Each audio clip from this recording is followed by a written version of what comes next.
Welcome back to Sovereign Alchemy. I'm Cindy Carter, and this is episode 6. We're still in the dissolution. We're still in the water. We've been in dissolution for 3 weeks now, and I hope you've seen or you've felt that dissolution's not an easy thing to go through. It really is not the glamorous part of the spiritual path. It doesn't involve an amulet, a deity, or a meditation cushion. It doesn't really make a great highlight reel. Doesn't photograph real good. But it is the most real and most necessary and most quietly courageous thing that a human being could do. And you did it by staying conscious. So let's paint a picture for you of what these past few weeks have looked like from the inside. You came through the fire of calcination, phase 1, the first phase of alchemy, the burning away, the seeing clearly, even the uncomfortable stuff that you might have seen. And then you stepped into the water, phase 2, and maybe it felt like this. It could have felt like a strange heaviness that you don't know where it came from, or a tiredness that sleep doesn't really fix, or an emotional rawness, like your skin is really thin right now and things are landing really differently. You're kind of on edge. Or maybe you cried at something unexpected, a song, a conversation, or something on TV that you wouldn't normally react to. Something's opening inside of you, but maybe you feel foggy, unclear about things that used to feel certain, things that were really concrete in your world. Suddenly, you've got a new view. Even relationships that shifted somehow and you can't really quite explain it. Or old motivations that simply stopped working, like your Tai Chi latte. It's not cutting it for you now, is it? No. And underneath all of it, sometimes there's anger, sometimes there's grief, sometimes there's both at one time. If any of that sounds familiar, then dissolution was doing its work. It's alchemy. It's how the human transmutes energy. It's not a diagnosis, but it's a necessary phase, no matter how uncomfortable it might be. It's not about you falling apart either. It's more about you becoming more honest with yourself. And it may show up in your life like a conversation that you finally had that you'd been avoiding for a lot of years, or a boundary that you finally held, even though it was really uncomfortable. Or maybe you caught yourself in a pattern, even mid-sentence, and you chose differently. Or maybe in the morning where you were sitting with your tea and suddenly there's something uncomfortable, and instead of reaching for your distraction, you stay with it. Well, that reminds me of the Walk for Peace monk, where that lead monk, he calls your cell phone your lover. And he reminds people not to reach for your lover just to be distracted. Because there is a moment of genuine stillness where if you felt it, even for a second, well, right there is something real underneath all of that noise and distraction. That's what dissolution is producing. Not drama, not clarity. Just pure clarity from you, conscious clarity. So how do you know when dissolution's done its work? Well, it doesn't announce itself because there isn't a bell that we ring. There's no certificate to print out. Nobody's going to say, congratulations, you fully dissolved. But there's going to be signs. There'll be signs that the fog is lifting. Not all at once, but gradually. Like the mist that burns off of a mountain early in the morning. You know it takes a while. Things that were so urgent in your life start to feel less urgent. Things that felt really like loud conversation in your head now seems kind of quiet. This performing that I talk about, it's an exhausting maintenance of a version of yourself that was really never quite true. So you might feel like it's unnecessary. Like, why am I doing this? Not because you forced it, but because something underneath it's become more real than the performance ever was. It's the raw ingredients, and they're beginning to show. These are the core elements of life. Here's something important about this process. There's a trap in disillusion also that I want to say, and I've seen it happen a lot. But when the fog starts to lift, when there's the first hint of clarity, the temptation is to bust out the gates, to rush, to push, to succeed. I mean, you just came through a fire. You just came through the flooding, and now you want to, to grab the first thing that's solid, that's available. Maybe it's a new identity, a new spiritual identity. Maybe it's a new belief system or a new guru or a new certainty or a new book.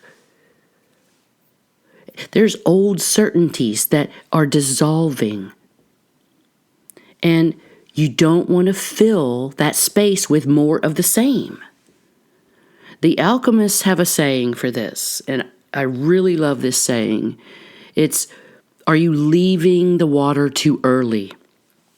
Oh, God. That you can feel that.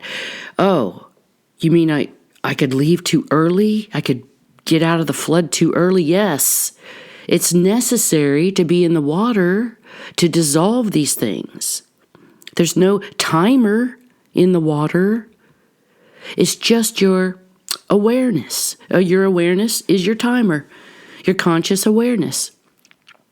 But leaving the water too early is like basically rebuilding the same prison for your cells that you had before. To make it through the alchemy of disillusion, you need to allow things to emerge naturally, with no name for it, with giving it no level of importance and no hierarchy. It's real disillusion. When it completes itself, it leaves a quieter knowing. It doesn't announce. It's for a self that doesn't have to defend itself or reinvent itself. It's a willingness to be honest, that it doesn't require your courage right now. Because honesty is more natural than pretending. That's what the water has cleared. So as you close this phase of disillusion out and things are becoming clear, you need to understand there's a difference between a collapse and a release. Because that's what the energy can bring in disillusion. The water can actually collapse you, or you can look at it as a release. Because they look really similar. Both can be emotionally upsetting, exhausting.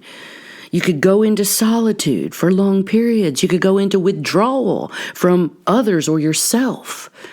And this can last a really long time for some humans. I remind you to be kind. But what's really feeling different is something inside. When the awareness catches up to the clarity, there's no more depletion. Because collapse feels like depletion. It feels like despair, disconnect. You might even feel like you're drowning.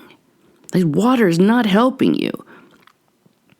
But when you look at it in a higher vibration, you say this is release. It feels like softness. like honesty. It's a reduction in the tension you didn't even know you were having. You had it stored in your cells you didn't even know. It's a lot less pretending and a lot more breath. But collapse empties you like a lower octave of dissolution, and release frees you like a higher octave of dissolution. So ask yourself a question as we close out dissolution. Do I feel emptied out, or do I feel lighter? Because one answer means you need more support, more gentleness, more rest, and more time in the water. And that's perfect. The other means that the water has done what the water does. It has softened, and it has been received, and it also cleared. It's a choice of perspective within the water. So now let's go to the cellular layer, like I like to do. When dissolution completes itself, the nervous system has a new baseline, a new foundation. It's not the old baseline, not the one built on suppressing your feelings or performing or your distractions. It's a new baseline, one that includes a wider range of feeling without being destabilized by it. You are a broad spectrum human. Researchers call this wider range an increased window of tolerance, the range of emotional experience you can be present with without shutting yourself down or flooding yourself with caca. Dissolution widens that window. It widens the tolerance. So every time you felt something and stayed present with it, every time you chose release over suppression, every time you let the water move instead of holding it back, denying it, forcing it away, just letting it happen, what you were doing was expanding your nervous system's capacity for tolerance and resilience at the cellular level. Because this stored information that's been discharged through this phase left some space in your cell. It's actual biological space. And it's, designed for something new. It's something that belongs to who you are, who you're becoming, rather than who you were conditioned to be or who you're telling yourself you are or someone else is telling you you are, which don't let people tell you who you are. But that space is a cellular space, and it's important what you carry into this next phase. With wisdom and awareness, you carry this space. And it's not to be filled with your whims, your spiritual performance. It's to be allowed because there's a God particle within you, this core element of life itself, and it would like to have more space in your body, in your cell. So don't be too quick to fill it up. Allowing the universe to assist you by working through you is a great idea at this phase. There's no delusion in that. Your hard work will reach further than you could even know. The work you've done in these 6 episodes, if you are doing that, I hope you are, is important for all of us. But the fire that you walked through, the water that you allowed, the patterns that you named, the performances that you finally released, the tender things you finally let yourself feel, that work doesn't stay with you alone. It can't. It's physics, because you're not separate from the people in your life, from your family, from your community, from the collective field of human consciousness. Because research tells us, lab coats, epigenetics, they tell us that healing passes down, that your heart coherence, it's your regulated nervous system influences all the nervous systems around it. Remember, this is researchers in lab coats, not spiritual stuff, not the fluff. And your ancient wisdom tells you that one person raising their frequency, well, they contribute that frequency to the whole. So understand this as you close out this phase. The courage it took to feel what you felt, to stay when you wanted to run, or to release what you had finally been carrying, well, that courage has already begun to ripple out into your children, if you have them, into your relationships, into your friends, into every conversation you'll have from this point forward, with a more honest, more present, more sovereign version of yourself. You may never see the full reach of it, but it's real, and it matters more than you know. So when we close Dissolution, we're closing it at a time when collective consciousness is basically swimming in its own fog. You see the old systems losing all their authority. It might be slow, but it's happening. Old certainties are dissolving. Old performances are becoming impossible to maintain on a global scale or even a local scale. What we're witnessing collectively, all this confusion and anger and grief and disorientation, is planetary dissolution. It's the water. It's the flood. It's the dissolution. The question is not, how do we stop the water? We don't, because it's doing what the water does. The question is, how do we move through it without leaving the water too early? Without rushing to rebuild what needs to dissolve? Without trading one prison for another? Collectively, through planetary alchemy.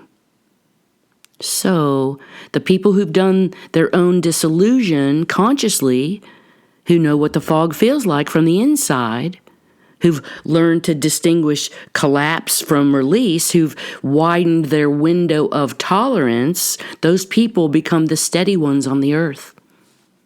Because stability will be very important.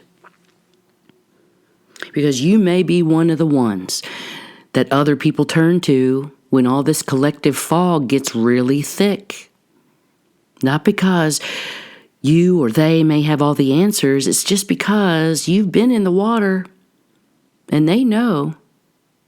The water, it clears. It always clears.